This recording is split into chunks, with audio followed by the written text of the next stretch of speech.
Good afternoon, everybody, and welcome into another edition of Cory Comments On.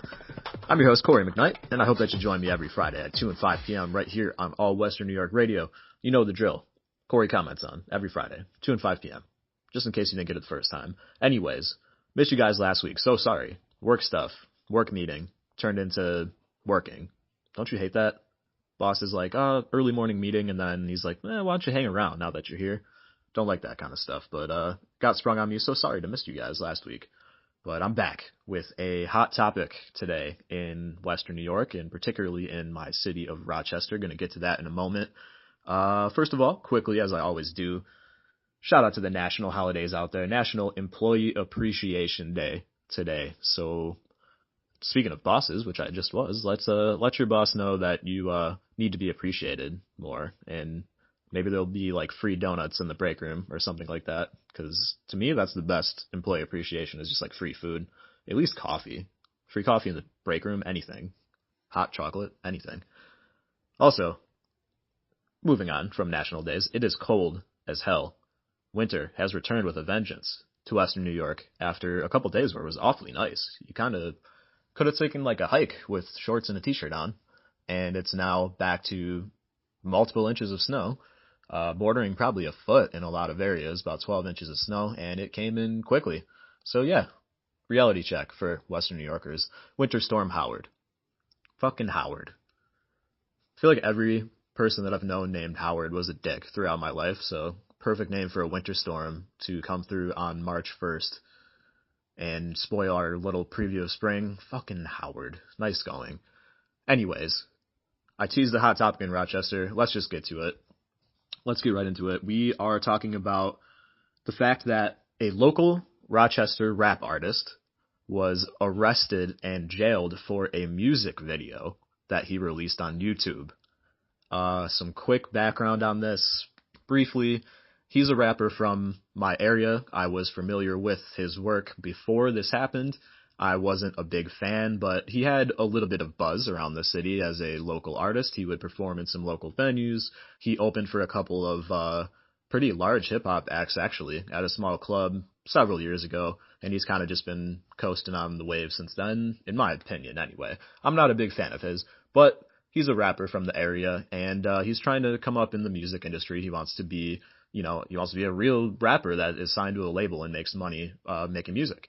So anyways, he sees this is going to tie into the shooting, school shooting in Parkland, Florida, of course, happening a few weeks back. When that happened, he decided to, I don't know if he re-released it, but he dug up a song that he had done a while ago that was called School Shooter. The name of the song is School Shooter, and decided to shoot a music video for it now after the shooting because of, it's a hot topic in the news, and he figured maybe that will gain more views. And that rhymed. You bet I did it on purpose. And not only did he get a decent amount of views, he got police attention with this music video. And I'm going to tell you a little bit more about it from an article here. Randy Ross himself being quoted in this one from jail after being arrested for terroristic threats. The music video shows him near the schools in the area in my town of Greece. He doesn't do, in my opinion, anything really too bad, but it's really just the context of the song. It was really, really bad taste to release it at this time and try to, in a way, capitalize off a terrible thing down in Florida. But anyway, quickly from the article, we spoke Wednesday at the Monroe County Jail, where Ross is being held in lieu of $50,000 cash bail or $100,000 property bond. He's scheduled to appear Friday, later today, in Greecetown Court.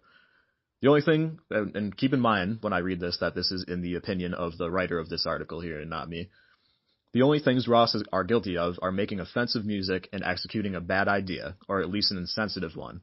Ross explained that he recorded the song 6 months ago and rushed to film the video the weekend after the Florida school shooting to capitalize on the national conversation about the tragedy. Stupid move.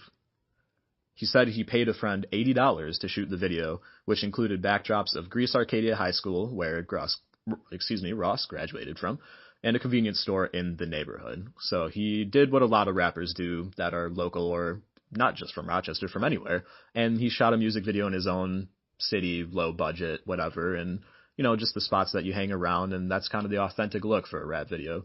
Except for the fact that the song is called School Shooter, has some lyrics that reference school shooting type things in a way, and he shot it in front of schools for parts of the video where he's kind of walking around outside, and you can clearly see them in the background. So, what do we make of all this here? Or what do I make of all this here? It's my show. What does Cory have to comment about this? Insanely foolish, first of all. Randy Ross, the rapping boss, which is his full name. Never liked it. It's a little silly. He's like in his mid-20s now. We gotta drop the rapping boss thing, Randy, if you get out. And I hope you do. Anyways, insanely foolish to try to get followers, like I said before, from the tragedy in Parkland. But, like I said, and like it says in the article at other times that I didn't include in here, he really posed no real type of terroristic threat or in the video visually or even in the songs, even with some questionable lyrics. He says, "I'll lay him down like a school shooter." That is a big line that's in question from this song. I'll lay him down like a school shooter. And I believe somewhere else in that article he said, it's a simile. It's what we do in rap. We compare things to others so that it makes a connection, and it's a creative way that we have wordplay and interlink thoughts and stuff like that, which is absolutely wonderful. I love hip hop. I love rap music and lyricism and all that, but Randy Ross, in my opinion, is not a lyrical rapper. He is more, I wouldn't even know how to describe him, but not really my style of rap. A little too simple for me, I guess I would say. But he's expressing himself artistically the way that all rappers really do. Was it in really poor taste? Yes. But did he break any laws? I really don't think so. Artistic expression. You should be able to express yourself as an artist. Think back a little while to a really popular guy that was very controversial for a time in mainstream America, and that was rapper Eminem. Of course, everybody remembers Eminem, Marshall Mathers, Slim Shady, what's his name? I don't know, he had 100 names, who cares? Not a huge fan, but he had a song called Stan, where he was talking about a guy that drove his girlfriend off a bridge while she was tied in the trunk, and he beat her up, and she was pregnant, and just really, really terrible stuff. And Eminem did not get arrested for having a controversial song with, material in it like that. Maybe not as close of an example as the next one, which is the song Pumped Up Kicks by a band called Foster the People. They're horrible, but you'll know the song if you hear it. All the other kids with the pumped up kicks, they better outrun my gun, is the refrain in the song, and that's literally about a school shooting, so it connects very well. And they were not arrested for releasing a song talking about the school shooting from the perspective of the shooter in a little bit of a twisted way. It's a really messed up song if you listen to the lyrics, but they're sung very quietly, so a lot of people don't know really what he's saying in the verses, and it's very kind of twisted story. They weren't arrested though. They were expressing themselves artistically, whether I'm a big fan of it or not, I'm not. They're allowed to do that. And Randy Ross should have been allowed to express himself artistically without being arrested for terroristic threats on $50,000 cash bail. That is unbelievable. And obviously, I don't think he'll be getting out anytime soon.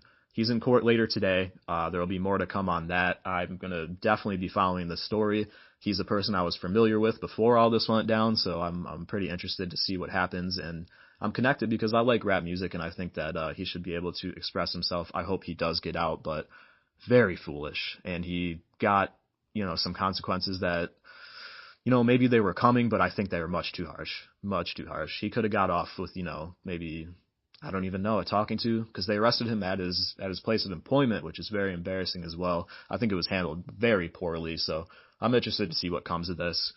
What do you think? Were his rights violated? Was his First Amendment right to free speech violated? Artistic expression? Is that a crime now? Were the police right to intervene? Should he be in jail? Let me know on Twitter at @allwnycory what you think about the story. Another rhyme, and I meant to do it. Thanks for joining me here on Cory Comments On. I hope everybody has a wonderful Friday. Stay away from Winter Storm Howard. Stay inside and warm. I will see you next week. Cory McKnight signing off.